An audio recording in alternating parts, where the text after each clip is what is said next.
Mesdames, Mesdemoiselles, Messieurs, bonsoir. Très heureux de vous retrouver dans le cadre de cette émission Profondeur que vous appréciez particulièrement, que ce soit ici ou en province, particulièrement au Katanga. Nous avons parlé de tout. On a parlé de l'argent, du temps, on a parlé... Et même du deuil, tiens, on en a déjà parlé. Mais on n'a jamais parlé du mariage. C'est un sujet pourtant important qui vous intéresse. Vous, les jeunes gens qui allez vous marier, qui vous intéresse, vous, messieurs, dames, qui êtes mariés, qui vous intéresse, vous, les parents qui allez marier vos enfants. Voyez-vous que nous avons trouvé un sujet intéressant. Nous aurions voulu rendre hommage aux femmes en ayant l'une d'entre elles parmi nous. Malheureusement, elle ne peut pas se dégager de ses fonctions. C'est dommage. Nous serons donc trois bons hommes, trois messieurs, en train de parler de ce sujet sensible et combien intéressant dans notre société.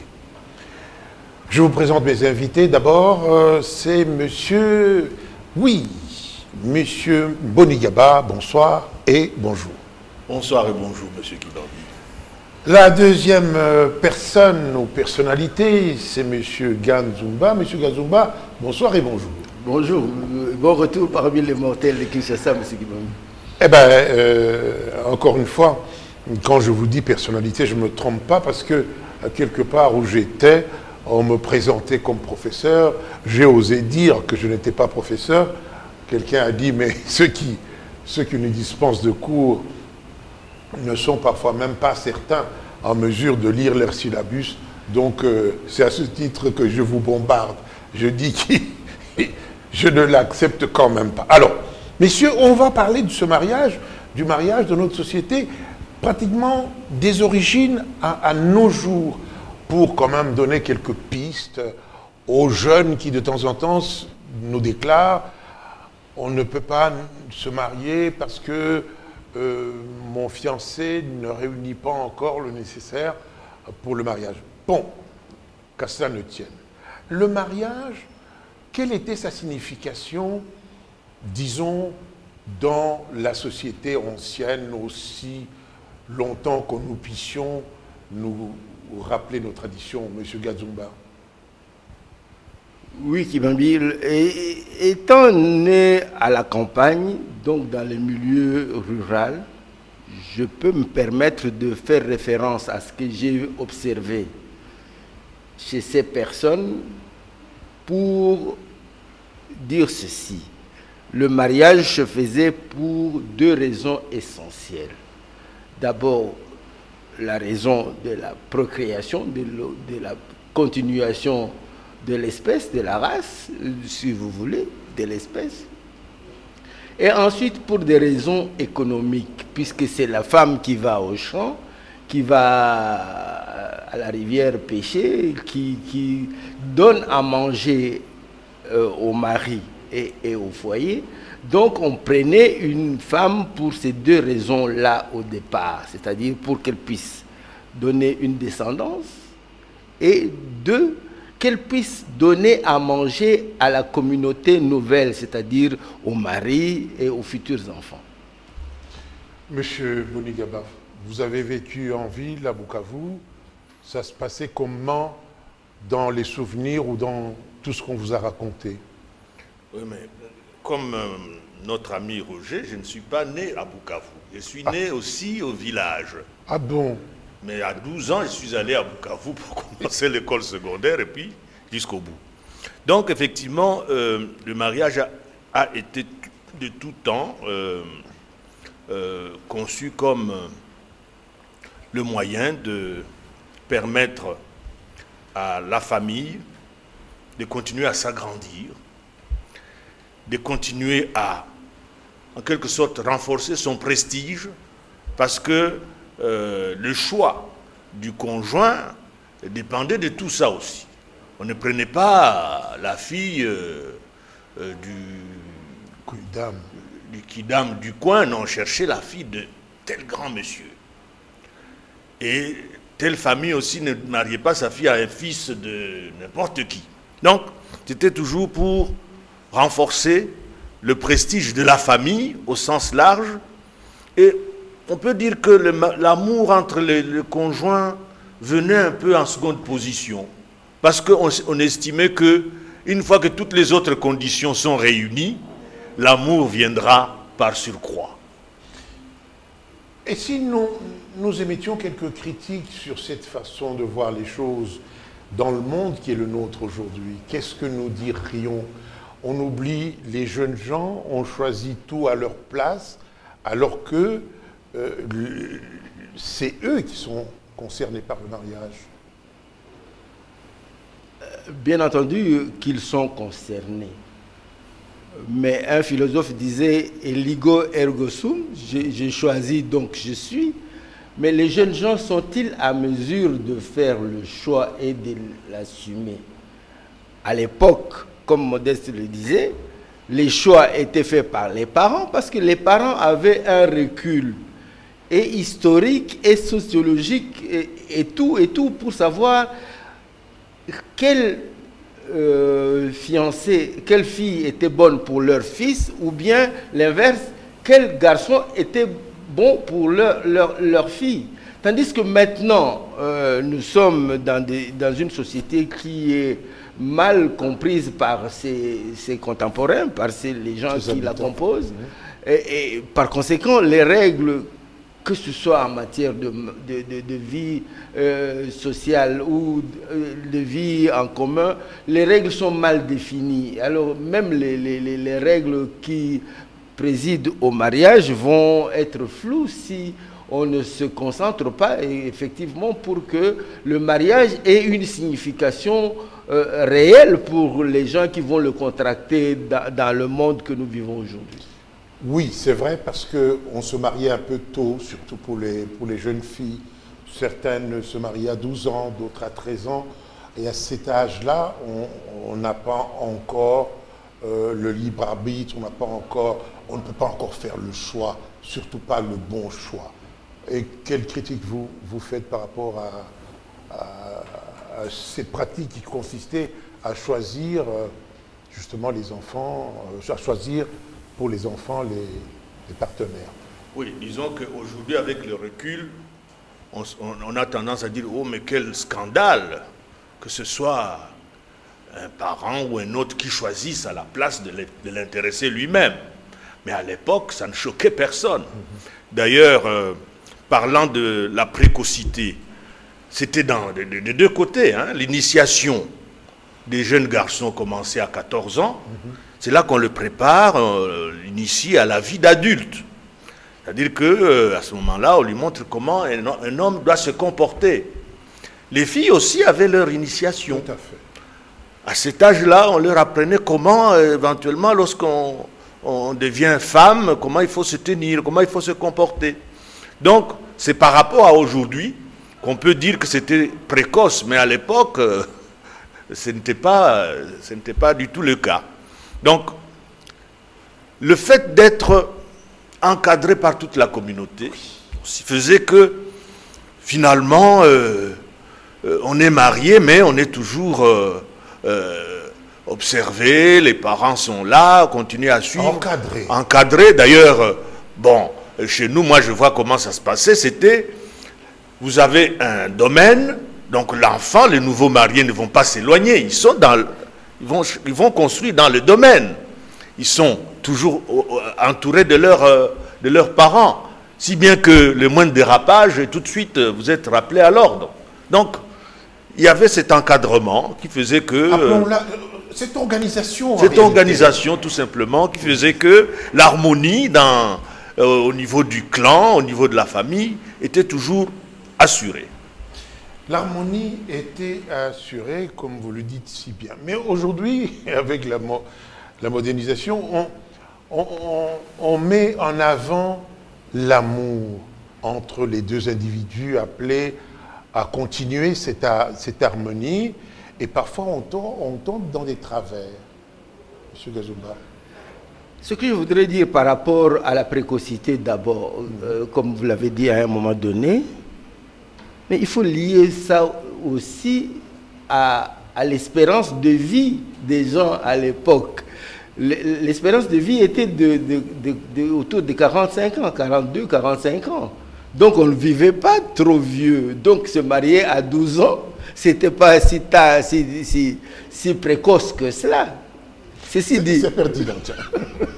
ceci dit, Kivambi, le problème qu'il y a, c'est que les temps changeant, à d'autres temps, d'autres mœurs, dit-on, nous avons, avec Modeste, défini le mariage à ses origines dans la société traditionnelle de chez nous, de Bantou. Mais maintenant, cette société dans laquelle nous sommes actuellement, dans la vie moderne, on n'en connaît pas les règles. Hein. Il n'y a pas de bas de main comme qui disent vous vous comportez comme ceci ou comme cela. Bon, à l'époque, si les jeunes, les parents choisissaient, c'est parce que comme Modeste l'a dit aussi, ils continuaient quand même à appartenir au clan. C'est-à-dire que la jeune femme, la jeune fille, celle qui venait de se marier, allait quand même au champ avec sa maman. Elle continuait à fréquenter les autres femmes pour les activités inhérentes aux femmes. C'est-à-dire qu'aller au champ, aller à la rivière, pêcher, etc., etc. Ça se faisait dans une communauté qui a tendance à disparaître. C'est pour ça qu'aujourd'hui, étant donné que la nouvelle communauté, les nouvelles tribus, comme nous en avons parlé à un moment donné, sont mal définies, on ne sait pas qui les compose, quels sont les intérêts, quelles sont les contraintes de ces nouvelles sociétés. Il en va de même pour le mariage, c'est-à-dire qu'aujourd'hui, nous devons d'abord définir d'une manière générale qui nous sommes, comment nous vivons, à quelle époque nous vivons et quelles sont les contingences du moment où nous vivons pour que nous puissions peut-être aussi résoudre les problèmes de l'administration de la cité, les problèmes de mariage et tous les autres problèmes. En réalité, les jeunes gens ont pris ce problème, se sont appropriés les problèmes oubliant les parents.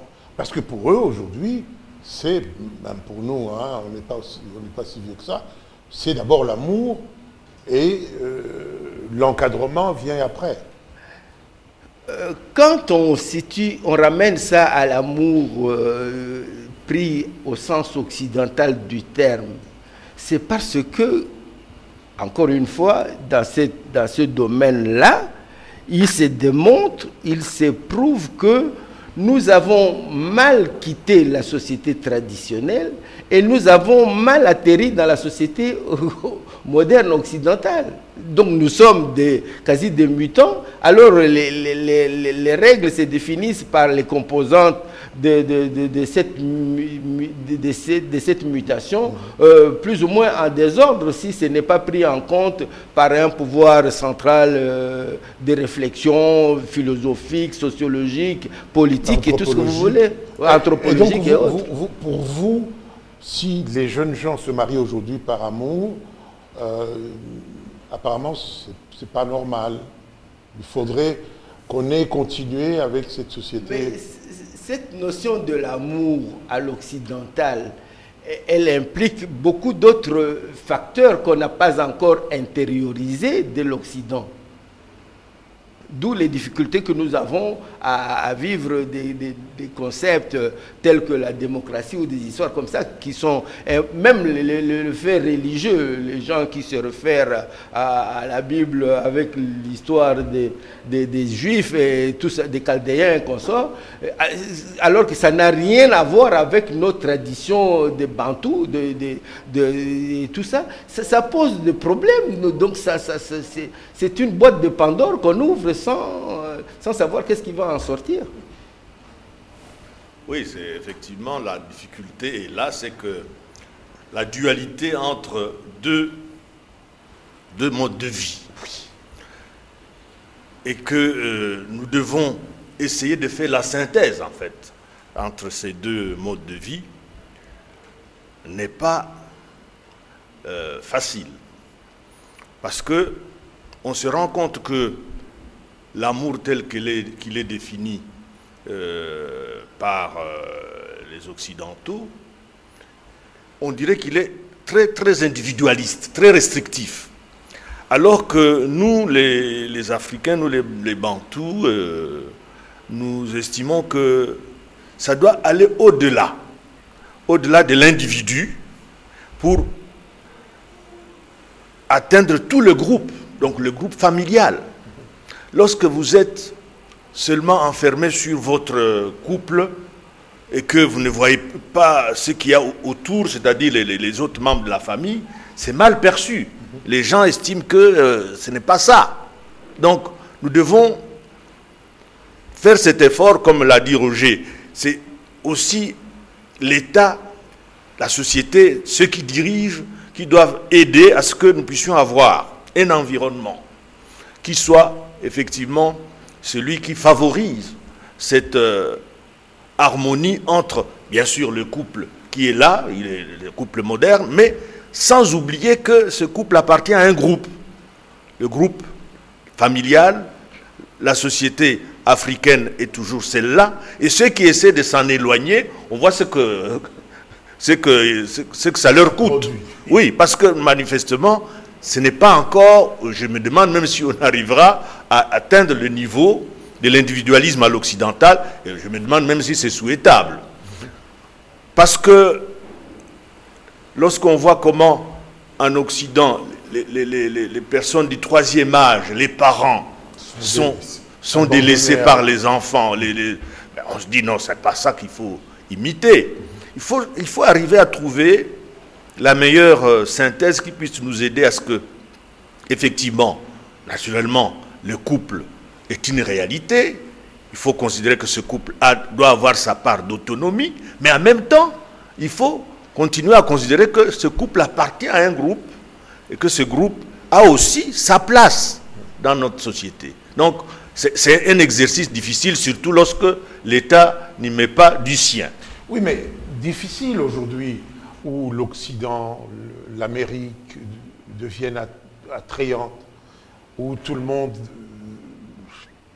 préfère, enfin tout le monde, où la plupart des jeunes préfèrent s'expatrier pour aller vivre en Europe. Difficile de faire cette synthèse et de la faire avaler par ces jeunes qui, au prix de leur vie, souhaiteraient aller vivre en Europe, où ils vivront, où ils seront encore des années-lumière de ce que fut notre passé. Difficile. C'est très difficile, effectivement. En fait, c'est pour cela que nous parlons de société déstructurée. Il faut absolument, et c'est pour cela que cette émission a, effectivement, le thème de cette émission est tout à fait arrivé à point nommé, parce que on perd de vue que l'institution du mariage est effectivement le socle sur lequel se construit une société, mais encore faut-il que cette société puisse intégrer toutes ses valeurs, très bien, tout son passé, et prendre tout ce qu'il y a de positif dans ce passé, de manière à ce que la synthèse des deux, du moderne et du traditionnel, puisse produire. C'est ce que font les Japonais. Vous voyez, les sociétés qui n'ont pas été déstructurées par la colonisation. Ce sont des sociétés qui ont réussi cette transition d'épouser tout ce qui est les valeurs positives qui venaient d'ailleurs, mais de les intégrer dans leur propre creuset, de faire en sorte qu'aujourd'hui, ils puissent être meilleurs par rapport aux Occidentaux, ils ne puissent pas se sentir, disons, déclassés parce qu'ils n'ont pas copié servilement ce qui est venu de l'Occident. Nous, ici, nous avons ce problème de ne pas avoir cette capacité de choisir, de dire ça oui, ça non. Vous voulez réagir parce que j'ai une question. Posez la question, comme ça la réaction... écoutez, parce qu'on pourrait arriver à la conclusion que tout cela devrait être légiféré. Mais moi j'ai un exemple. On a légiféré sur le loyer, la garantie locative, normalement, au niveau de la loi, elle est de 3 mois. Mais on passe tranquillement outre, on demande 10 mois. Alors, la solution pour nous ramener à des justes proportions entre la civilisation vers laquelle on tend aux valeurs qui sont cardinales d'ailleurs, qui sont celles de nos traditions. Vous venez, excusez-moi de vous couper la parole. Pardon. Je ne veux pas vous contredire, je vais plutôt prendre une référence. Vous avez étudié en France. À un moment donné, quand l'État, au sortir de la guerre, devait pourvoir au logement des citoyens français, ils sont passés par plusieurs expériences, notamment en France, les expériences des HLM. C'est construit par l'État pour une catégorie de population. D'accord? Mais maintenant, le problème de légiférer c'est bien, mais donner un cadre dans lequel ce qui est prévu par la loi puisse s'exécuter, c'est mieux. Lorsque on demande aux bailleurs de ne prendre que 3 mois de garantie, alors que le système, le bailleur avec son certificat d'enregistrement, il ne peut plus l'hypothéquer en banque pour avoir un crédit. Il prend le chemin le plus court, c'est-à-dire qu'il se rabat sur le pauvre locataire pour qu'il se substitue à la banque. Ce que l'État aurait pu faire au moment d'imposer cette règle-là, c'est d'augmenter l'offre de logements pour que les gens aient des recours en disant les privés non plus ne peuvent pas me donner la garantie, me prendre la garantie locative à 3 mois, mais j'ai des maisons de l'État qui observent cette règle-là. Par conséquent, ça serait réaliste comme disposition légale. J'ai pris un mauvais exemple, peut-être. Alors, certainement qui ne s'y est pas. Je voulais tout simplement dire, l'État peut effectivement organiser les choses et légiférer, ce n'est pas pour cela que nous suivrons nécessairement. Mais nous ne suivrons pas parce que nous n'avons pas d'alternative. Et ce qui dissuade les gens à respecter la législation et la loi, c'est la peur de la police et la peur de la punition, de la sanction. Si la sanction n'est pas certaine et que l'État ne se donne pas les moyens de l'appliquer, de l'exercer d'une manière équitable et d'une manière constante, les gens tricheront, que ce soit en matière de circulation routière, en matière de paiement d'impôts ou toutes les autres matières qui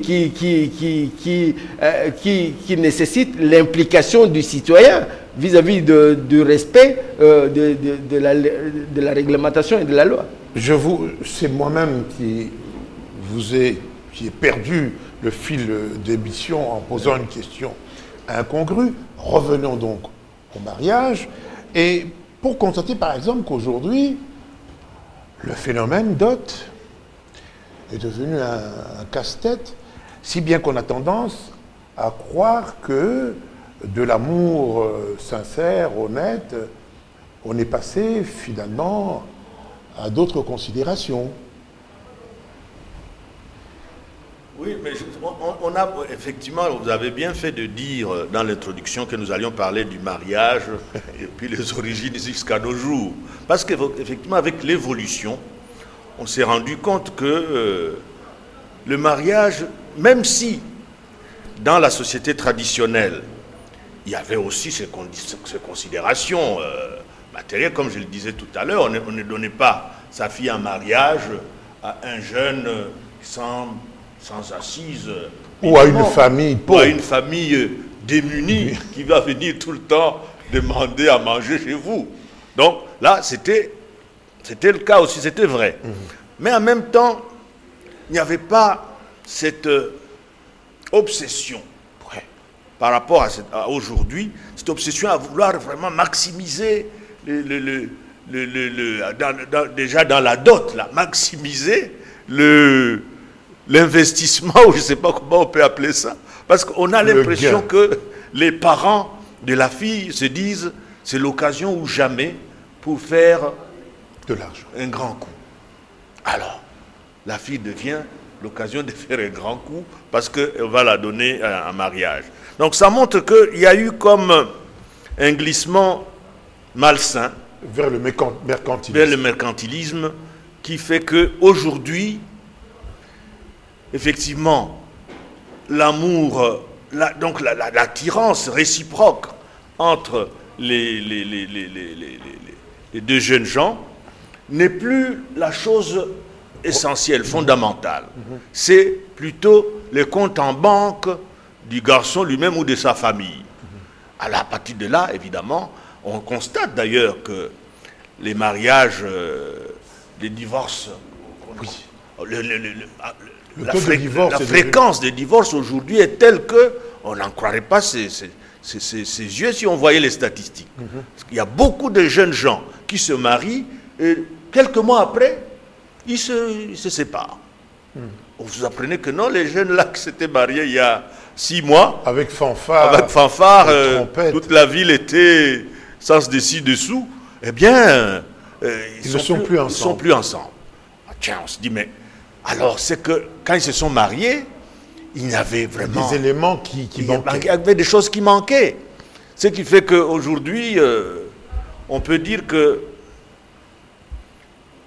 il faut absolument revenir aux fondamentaux et considérer que le mariage, ce n'est pas un business.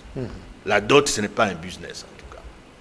Nous avons dit à un moment donné, et c'est très important, que le mariage, c'est l'affaire des deux individus. Mais dans notre tradition, les deux individus ne sont pas une fin en soi. Les deux individus appartiennent à un ensemble qui est le clan. Or, les clans, c'est un ensemble d'individus. Et les clans définissent des règles. Vous avez parlé de la dot. Mais les règles de la dot n'étaient pas individuelles, n'étaient pas familiales, elles étaient claniques. D'accord? Donc, il y avait dans les clans des mécanismes pour les faire observer. C'est-à-dire que vous n'exagérez pas lorsque votre fille on va venir épouser votre fille, vous n'exagérez pas avec ce que vous demandez parce que tout le monde vous regarde, tout le monde est plus ou moins concerné. Le clan est concerné, le chef de clan est concerné, tandis qu'ici c'est devenu une affaire du père, de la mère, du père d'abord ou de la mère, je ne sais pas, mais pour déterminer qu'est-ce qu'on va donner pour la fille qu'on va venir épouser. Tandis que dans le clan, c'était le chef des clans qui disait, là on respecte les règles, là on est en dehors des règles, attention, nous n'avons pas l'habitude de demander cela, et nous n'avons pas l'habitude de donner cela lorsqu'on vient épouser nos filles chez nous. Donc nous ne pouvons pas exagérer dans le sens inverse. Tout ça s'appelle l'organisation. Ça s'appelle l'organisation, donc ça se faisait dans un contexte avec des objectifs bien définis. Et normalisés. Et normalisé. Tandis que maintenant que tout ça s'est délité, Kibambi, nous sommes dans une société de mutants. Nous sommes en ville, mes enfants, tes enfants ne se réfèrent pas à nos tribus d'origine, d'extraction, pour régenter leur vie de tous les jours, que ce soit pour le mariage ou pour autre chose. Alors, donc maintenant, le problème de la dot, effectivement, il faudrait que les ensembles entendus d'une manière moderne, c'est-à-dire la commune, la ville, le gouvernement central, le gouvernement provincial,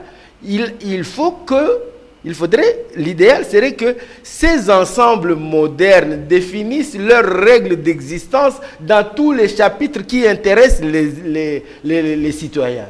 Que ce soit dans le mariage, dans le contrat, maintenant pour les affaires, on s'est aligné sur l'OADA, c'est qu'il y avait la nécessité et le besoin d'outrepasser le droit commercial congolais. On s'est aligné sur le droit africain synthétisé par les règles de l'OADA.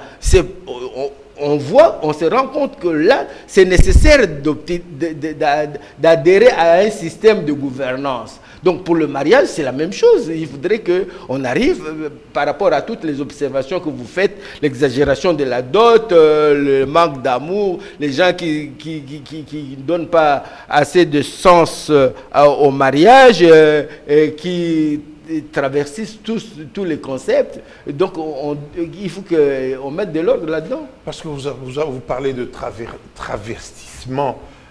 Si nous continuons à aller comme ça vers cette modernité, sans faire attention à beaucoup de choses, nous risquons d'embrasser cette civilisation qui aujourd'hui fait que les gens se marient entre eux.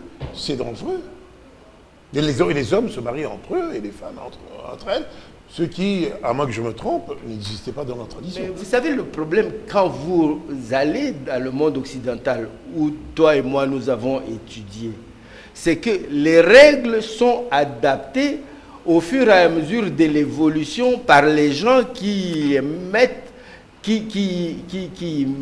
la science. La science comparative, il y a des sociologues qui définissent les règles de la vie en société en Occident, en France, en Belgique, en Angleterre, aux États-Unis, partout.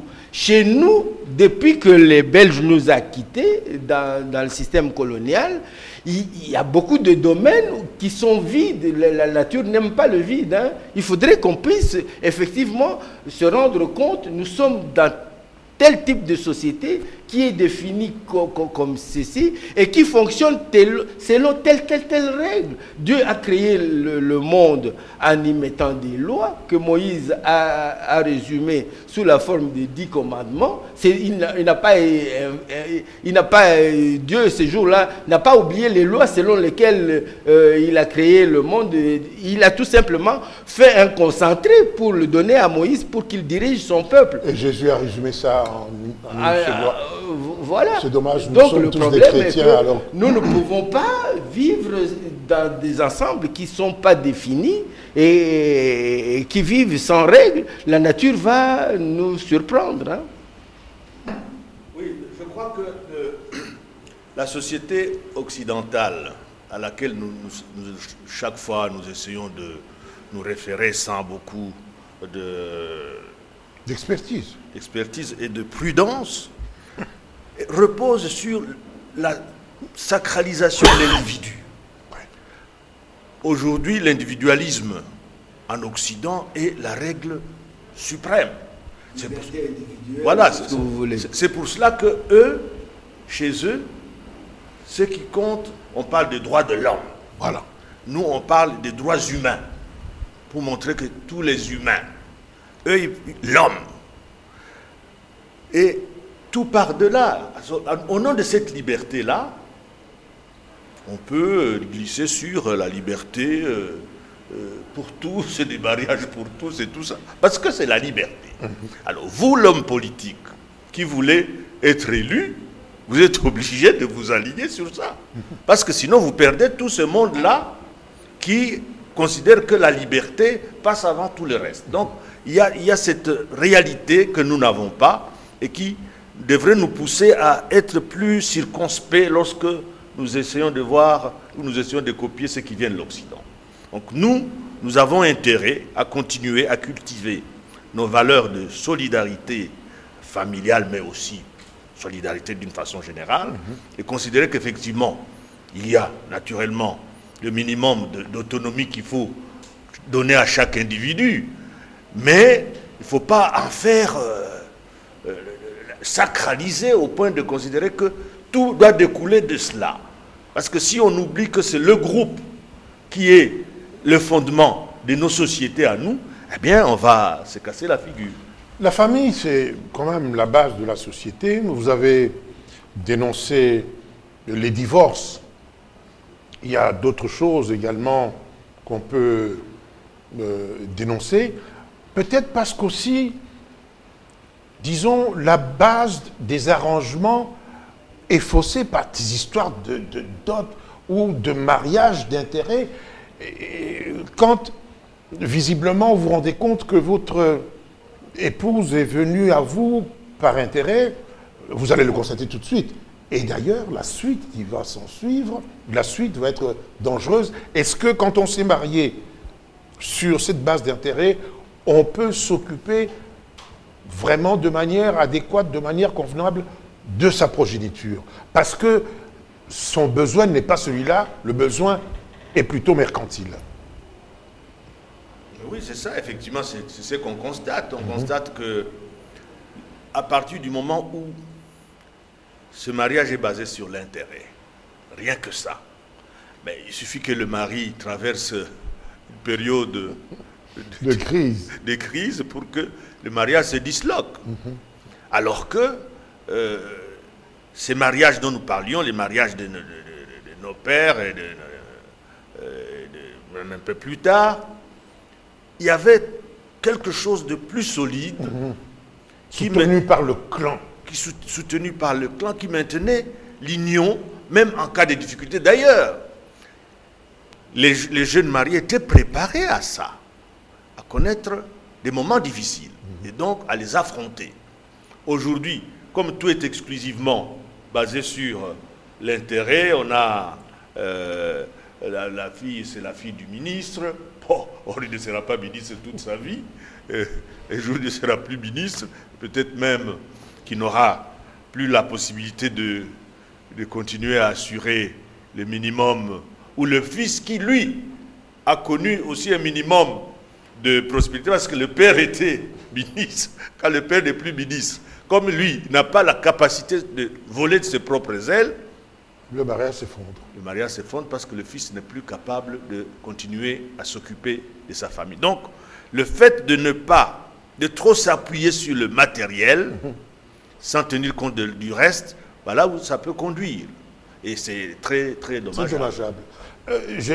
J'ai trouvé une fille au guichet d'une banque qui me disait bon, je devais me marier depuis l'année dernière, mais mon mari n'a pas encore tout rempli, je suis en train de faire un effort pour l'aider.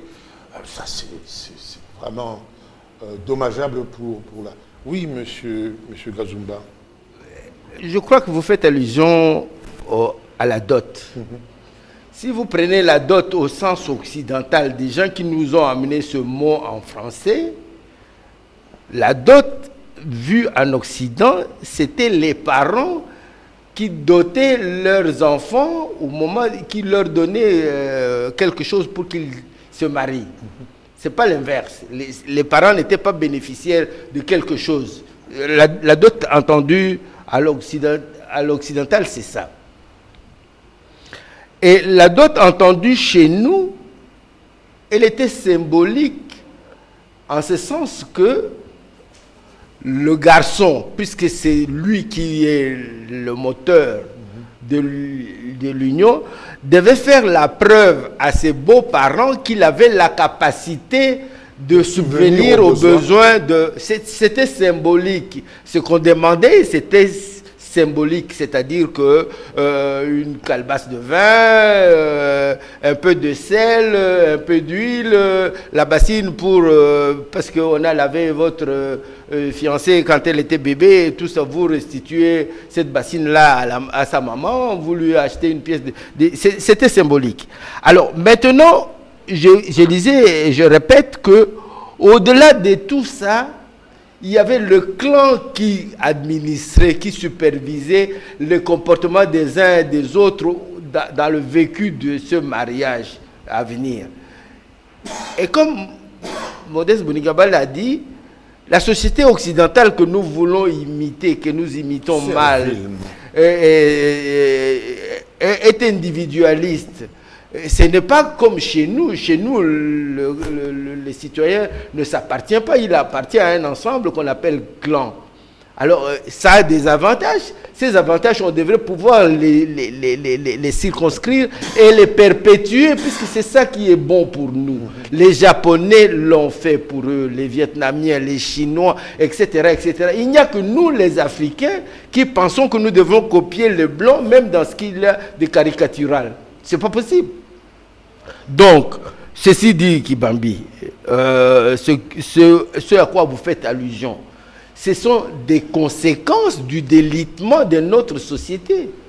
La dot, au départ, elle était symbolique, mais maintenant, elle devient un objectif pour les gens qui ont cette fille-là que vous avez rencontrée au guichet de la banque.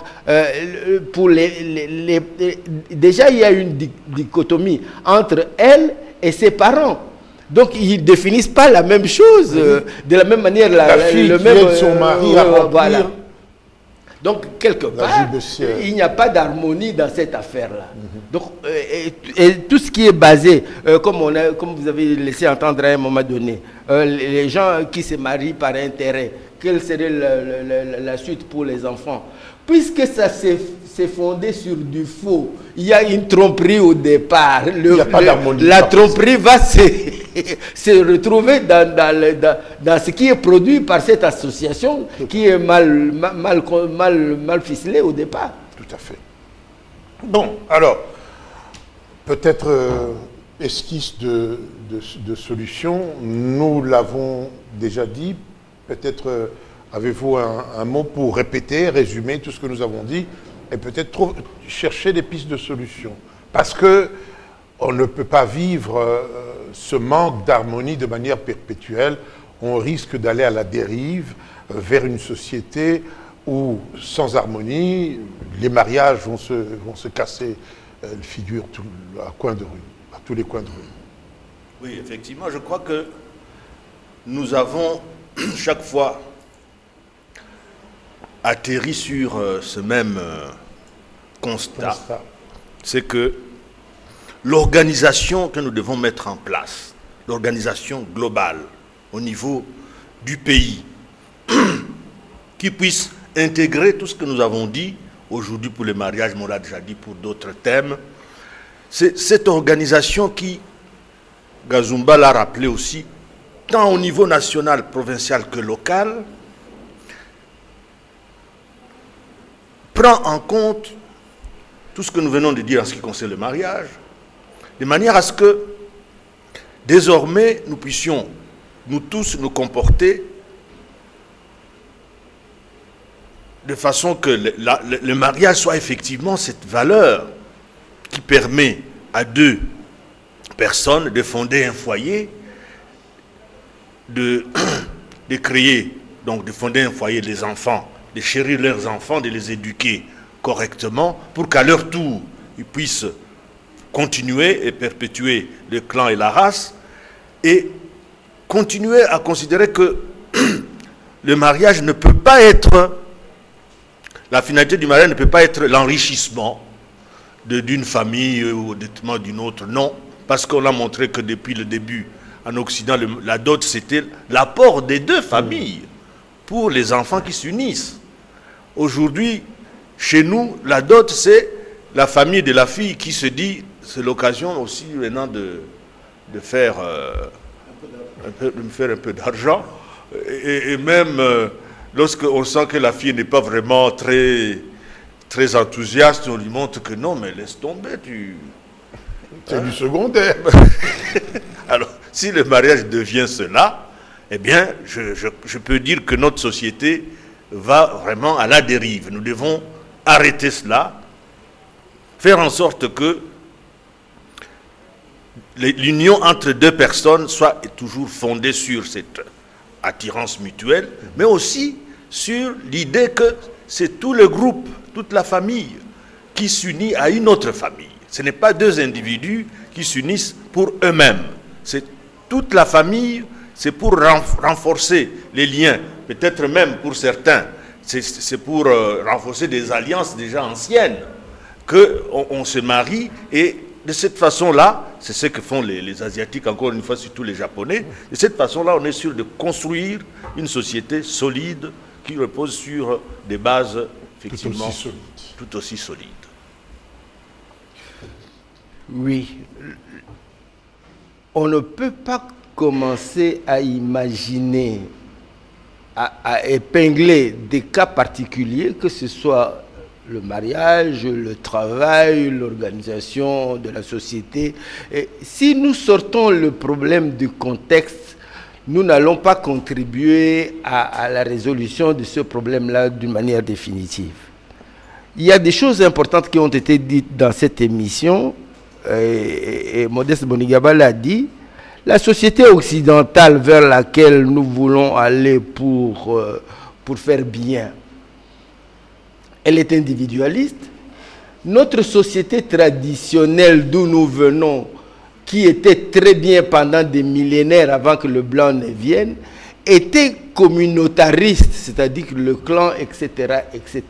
Il y avait des valeurs là-dedans. Nous sommes des Bantous, nous avons une identité. Nous devons asseoir cette identité dans notre façon de nous comporter dans tous les aspects de la vie. Vous comprenez? Moi, quand j'étais enfant, puisque je suis né à la campagne, le respect du champ d'autrui, c'était sacré. Aucun champ n'avait une sentinelle. Voilà.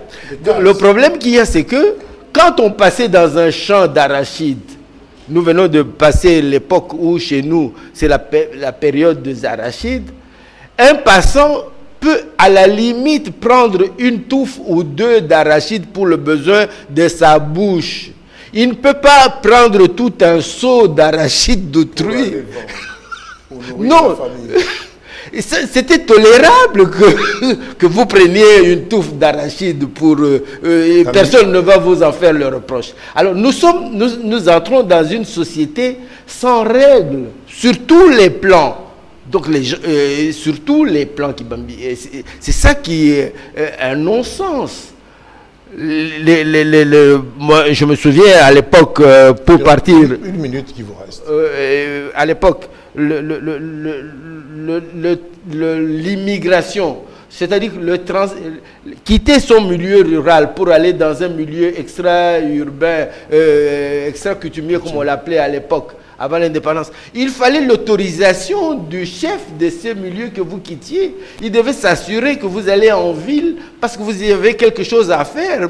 Et vous avez un logement, ou vous avez un travail, etc., etc. Maintenant, avec la liberté due à l'indépendance, on peut aller où on veut. On peut vivre en ville, créer de nouvelles tribus sans règles. Mais il faudrait qu'on arrive à déterminer les règles qui vont régenter le mariage, les associations et tout et tout. Je vous ai dit, en droit commercial, on s'est aligné sur l'OHADA. Je crois qu'on doit arriver petit à petit à se donner des règles qui vont permettre une meilleure vie en commun.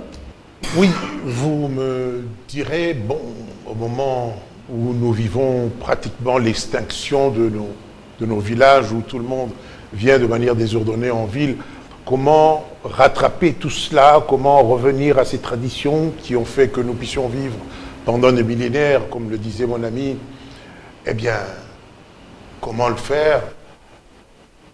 Je pose la question à vous-même, puisque l'émission Profondeur a pour objectif de faire en sorte que cette question, vous puissiez vous la poser vous-même et que vous puissiez continuer ce débat que nous avons commencé et peut-être trouver des solutions. Si vous les avez trouvées, vous nous rappelez pour qu'ensemble nous puissions en discuter.